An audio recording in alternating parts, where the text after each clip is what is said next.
নমস্কাৰ মিচিং আনুলুটৰ দৰ্শকক স্বাগতম জনাই দিব বিচাৰিছো গুৰুত্বপূৰ্ণ খবৰ। স্থাপন কৰা হল মিচিংসকলৰ অন্য এক উল্লেখযোগ্য উৎসৱ পৌৰাগৰ লাইখুটা।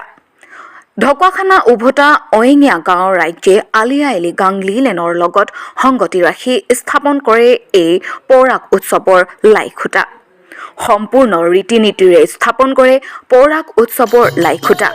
ডেকা গাভৰুৰ ঐনিতম গুমৰাগ নৃত্যৰে মুখৰিত হৈ পৰে লাইখুটা স্থাপনৰ বাকৰি। উভতা অয়েঙীয়া গাঁৱৰ ৰাইজে প্ৰতিটো 5 বছৰৰ মূৰে মূৰে আয়োজন কৰি আহিছে পৌৰাগ উৎসৱ।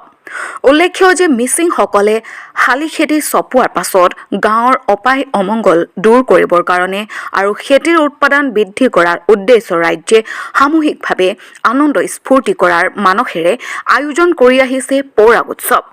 অহা 13, 14 আৰু 15 মাৰ্চ তাৰিখে 3দিনীয়া বৰ্ণাঢ্য কাৰ্যসূচীৰে পৌৰাগ উৎসৱ আয়োজন কৰিবৰ বাবে ৰাজ্যে প্ৰস্তুত কৰা হয় 15 কুইণ্টেল পৰআপং আৰু 5 কুইণ্টেল নগিনাপং। উভতা অয়েঙীয়া গাঁৱৰ ৰাজ্যে যুৱক সংঘ আৰু পৌৰাগ উদযাপন সমিতিৰ উদ্যোগত 15 লাখ টকা ব্যয় সাপেক্ষে সম্পূৰ্ণ জাক জমকতাৰে আয়োজন কৰা হ'ব পৌৰাগ উৎসৱ। পৌৰাগ উদযাপন সমিতিয়ে পৌৰাগ উৎসৱ সফল ৰূপায়ণৰ বাবে ৰাজ্যৰ সম্পূৰ্ণ সহায় সহযোগিতা কামনা কৰিছে। চলাই আছোঁ। আজি লিনেনৰ লগত সংগতি ৰাখি আমি আজি লাইখুটাও আজি স্থাপন কৰিছোঁ আৰু লগতে আমি আজি বগামত আৰু আমাৰ চাৰিমত আমাৰ পঢ়াৰ কাৰণে আমি সম্পূৰ্ণ আজি বনাই আছোঁ। চাৰিমতটো হ'ল আমাৰ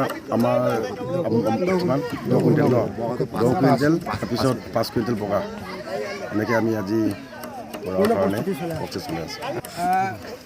আমাৰ 29, 30 আৰু 1 পৰেগৈ।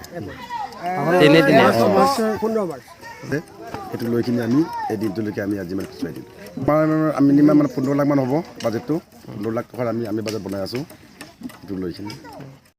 আজি আমি ইজনীয়া ৰাইজে আলি আই লৃগাঙৰ লিলেনৰ লগত সংগতি ৰাখি ইজনীয়া ৰাইজৰ উদ্যোগত আৰু পৰাগ কমিটিৰ উদ্যোগত আজি আমি পৰাগৰ চাৰিমতৰ ব্যৱস্থা কৰা হৈছে। লগতে আমি বগামতৰ ব্যৱস্থা কৰা হৈছে। আমি আশা ৰাখিছোঁ আমাৰ যুৱক যুৱতীসকলে ইতিমধ্যে পূৰ্ণগতিত হেৰি কৰি আছে, নিজৰ কামত ব্যস্ত হৈ আছে। আমি আশা ৰাখিছোঁ ভৱিষ্যতে ঠিক এনেধৰণে আমাৰ সমাজখন জীয়াই থাকক আৰু চলি থাকক বুলি আশা ৰাখিছোঁ। ইতিমধ্যে আমাৰ চাৰিমতৰ 15 কুইণ্টেল চাৰিমতৰ ব্যৱস্থা কৰা হৈছে আৰু বগামতৰ ব্যৱস্থা কৰা হৈছে 5 কুইণ্টেল। আমি 15 লাখ টকাৰ ব্যয়ৰ এটা ব্যৱস্থা কৰা হয়। পৰাগটো পাতি আমি ফাগুনৰ 29, 30 আৰু 1 আৰু ইংৰাজী 13, 14 আৰু 15 মাৰ্চ।